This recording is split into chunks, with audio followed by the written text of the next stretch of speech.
Okay, so macro social work is a very broad field. It entails changing, negating, negotiating, repairing large scale systemic issues that affect large groups of people, populations, cities, cultures, everything. So at the end of the day, the definition for macro is that it is a social work profession that involves larger groups of people. You're working to change systems, to change communities, to change how these groups of people live. Now, if we move on and we address what the definition for micro social work is, that involves meeting with individuals, families, and small groups to help them identify and manage mental, emotional, social, behavioral, and or financial challenges that are negatively impacting their happiness and quality of life.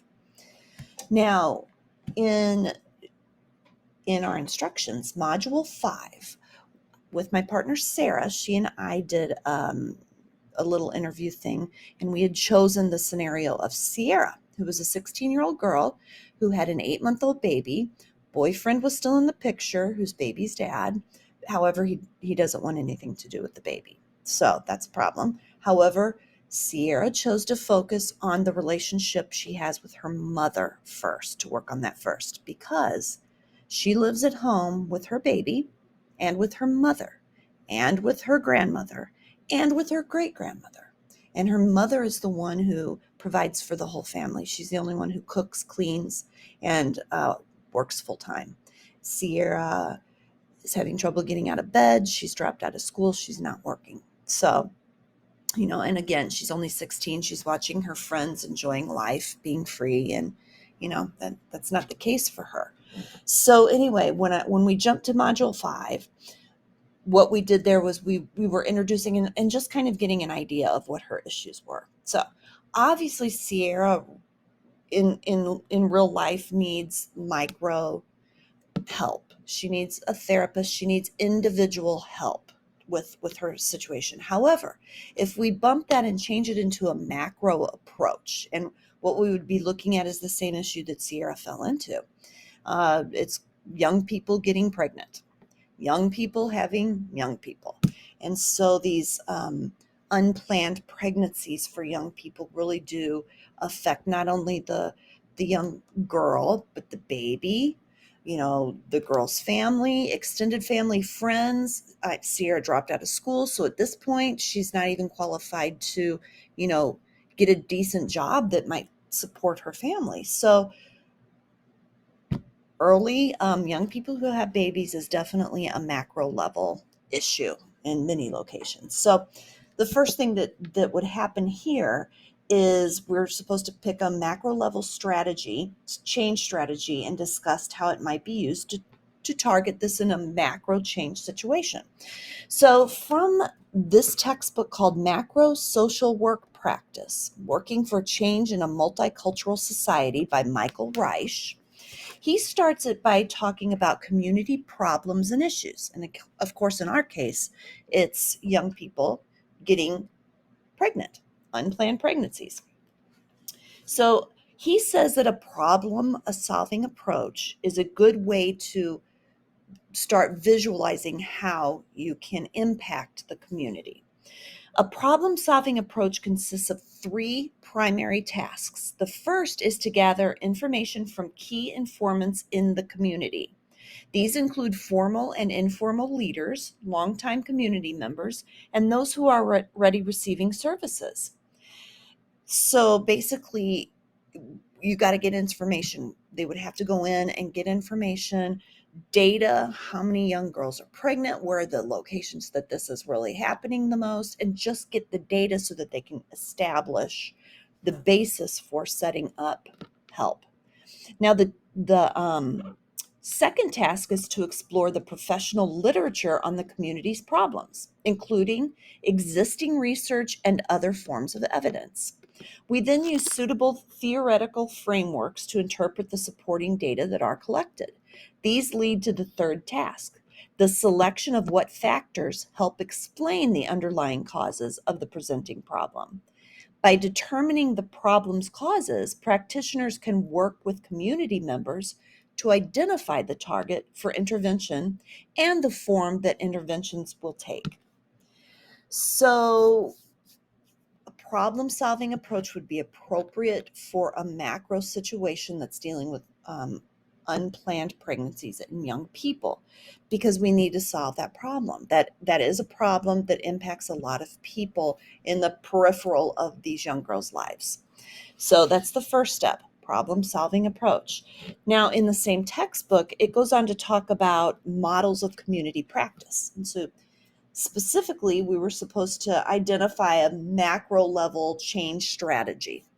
So the macro level change strategy would have to do definitely with like social action or advocacy on behalf of young people who are getting pregnant.